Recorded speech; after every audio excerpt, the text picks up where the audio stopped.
जंगली शेरों ने मिलकर एक गधे का शिकार किया, लेकिन उनमें से एक शेर ने कहा, इसे मारो मत, मेरे पास इसको लेकर एक बेहतरीन योजना है।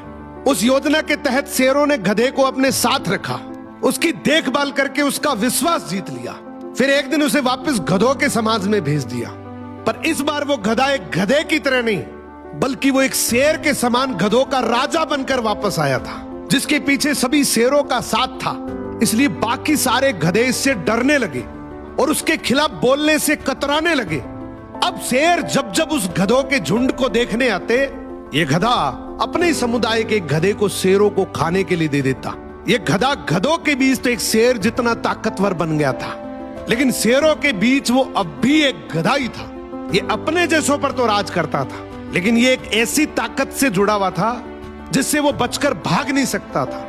इसने हजारों मासूम गधों की कुर्बानी दी, सिर्फ ये सोचकर कि इससे मैं और ज्यादा ताकतवर बन जाऊंगा। एक दिन ऐसा आया कि सभी गधों ने एकजुट होकर उसका विरोध किया और ये ठान लिया कि इस बार शेर जब भी शिकार करने के लिए आएंगे तो हम में से कोई नहीं जाएगा, चाहे उसका परिणाम कुछ भी हो।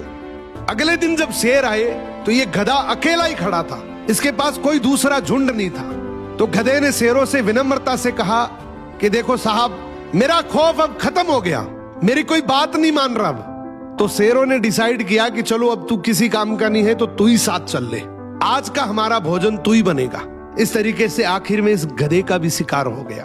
हर समाज के अंदर एक ऐसा गधा जरूर होता है जो अपने लालच के लिए, अपनी ताकत बढ़ाने के लिए अपने ही समाज को दांव पर लगा देता है।